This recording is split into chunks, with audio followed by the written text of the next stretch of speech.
Hi guys, welcome back to my YouTube channel, and today I'll be sharing 10 lessons for starting a successful business. Lessons by Phil Knight, the founder of Nike.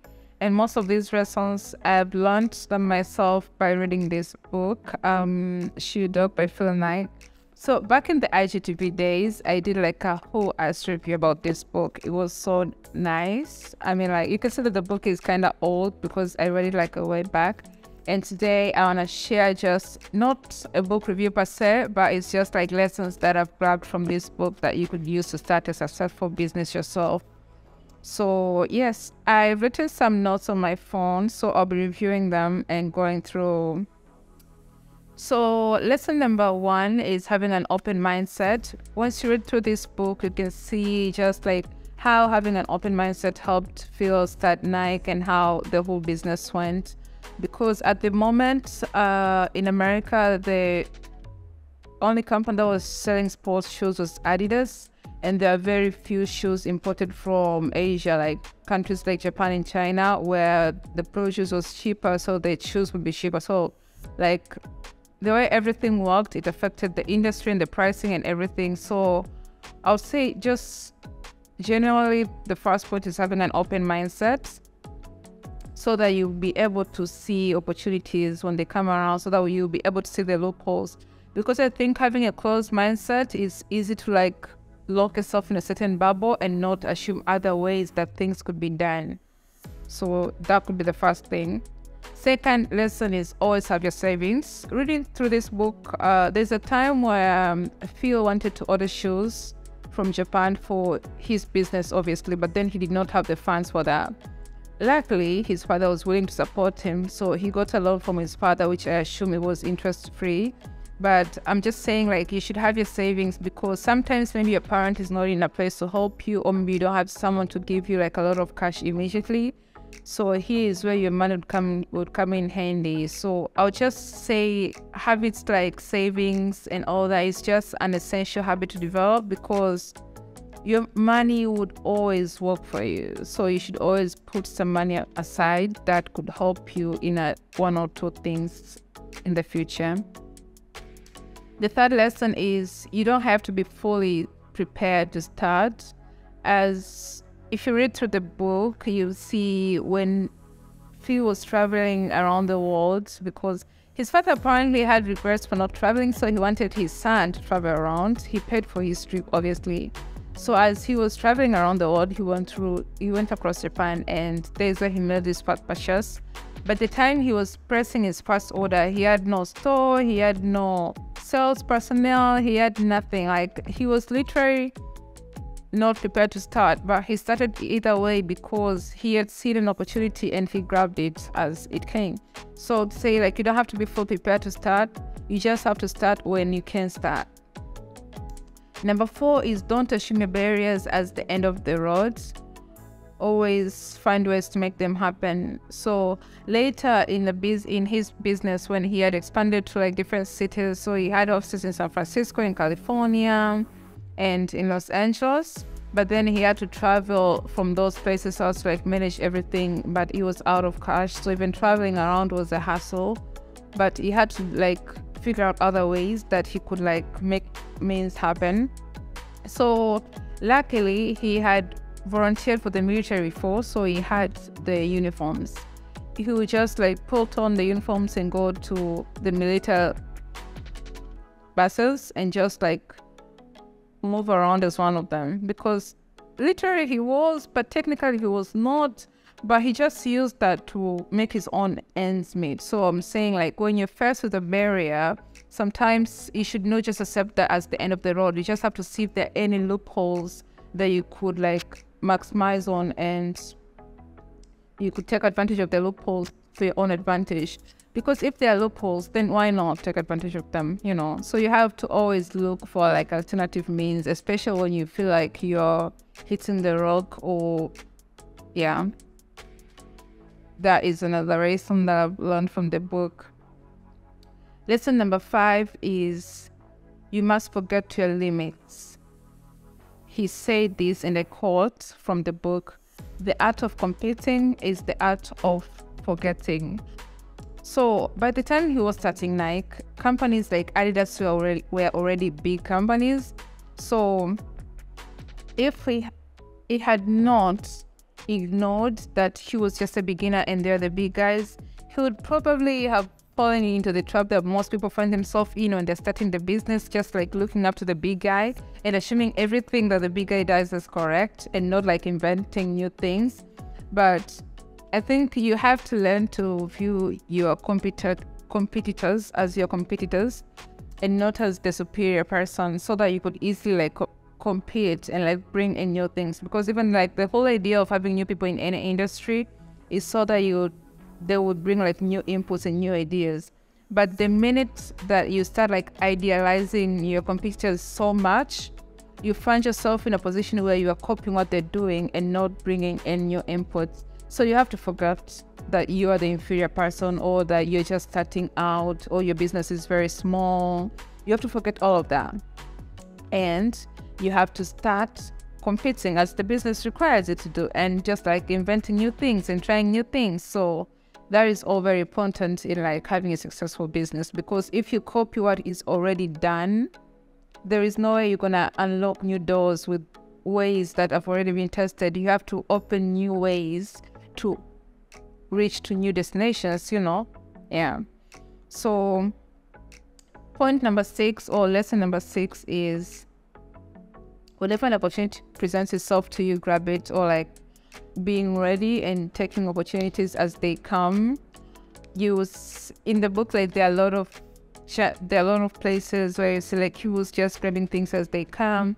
For instance, there was a company that was giving them files, like it was a Chinese company that was helping them to like liquidate things, so like they would buy stocks for them ahead of time and stuff like that. And by the time there are a lot of things going on, you know, sometimes you could be doing business, but there's a lot of politics around the business and all of that. So we have to be like very careful with like the way these things go around, which is why this point says like whenever an opportunity presents itself, grab it. So I think we have to take like most things with a pinch of salt and see what works for you. And if it's a good opportunity for you and the cloud is saying otherwise, go for it. Because if no one knows what's best for you more than you ever know. So yeah. Point number 7 is always keep yourself informed. As from the book, it's referred like a number of times where the manufacturer was looking forward to like take Nike out of business. Not out of business per se, but to increase competition for him, because he was looking to have more distributors in the US, which means that it could potentially put them out of business. But he got that information in time and things worked out better because he got that information at the right moment. So I'd say just keep yourself informed, especially with industry news. But that also works with like invention and like inventing yourself. Especially this digital age, is so much important to have information, because I think information is a good way towards like invention and all of that jazz. So yeah. Also, keeping yourself informed has worked for Nike is there were like a lot of legal battles with the big companies, Adidas and all that. And most of them, if you read carefully across the book, you see like it's with having the information that he had that had helped him with those cases as well. So I'll always say like make sure you have like the correct information, especially the ones that are industry related, because they will always come in handy. They'll always come in handy. Another point is to never get too comfortable. Originally, the business of Nike was that they were just like a middleman. So they would import shoes from countries where they're manufactured at cheaper price, and they'll sell them in America where the market was already there. So they just like get goods at a cheaper price and sell them here. But over time, he saw like there was potentiality that they could start producing some of their own stuff. And they evolved to that thing, and then they kept on evolving. So here's where I would say like to never get comfortable, because if they had gotten comfortable with just being the middleman, just importing and selling, they would never have grown to what Nike is today. It's with that like continuous increment, growing day by day. Let's say this year we just produce one of our own shoe, and then we'll like import other 5 designs, and then next year we'll produce 2 of our own, and then we'll import other designs. Over time, they have their own stuff going on. So I think it's just always growing and never getting comfortable to where you are is the key to like having a successful business. Another point is to be creative and let your mind think widely as it possibly can. There are a lot of ways that people used to do the shoe business, and some ways never worked for Nike when they were beginning, and because they were new and they needed new things to happen to them, they kind of like needed new ideas that would work for them. For instance, at a certain point, they were like stranded of cash. They did not have money. You know, liquidity is very important in the business, and they did not have money to like make orders and all that.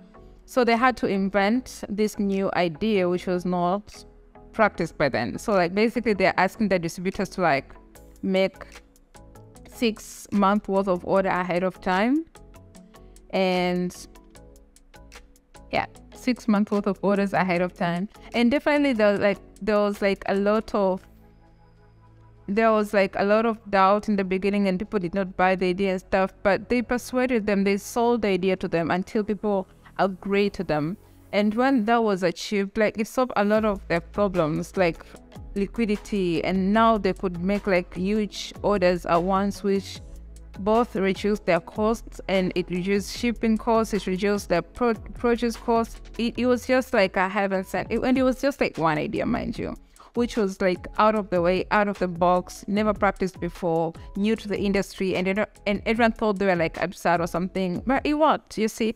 So last point number 10 is having a good team. Like I cannot insist on this. You can see from the book, like he had colleagues that were very much into the passion, like they shared the passion for shoes and running and all that. So I think like having the correct people in your team is a good thing. Also like having a good partner who supports what you're doing and all that. I love their story, their love story. He and Penelope used to work for him at the beginning as a graphic designer, but now they're married. And she has been very supportive of him throughout the journey, as what they're telling us from the book. So I think also having a right partner is somehow crucial if you're going to work towards anything, because you need that positive system around you. Also, his team was just like a team made in heaven, literally, because they were the best. And something else that worked for Nike is having his coach as part of his team. So his coach bought the company shares early on, and he would like improve the designs and all that. So I think it's the mix of having someone who's like experienced in the area, and then having the business mind, which was him, Phil, and then having people who are like passionate with his like objective and all that, and then having a support system, which is where Penelope came in.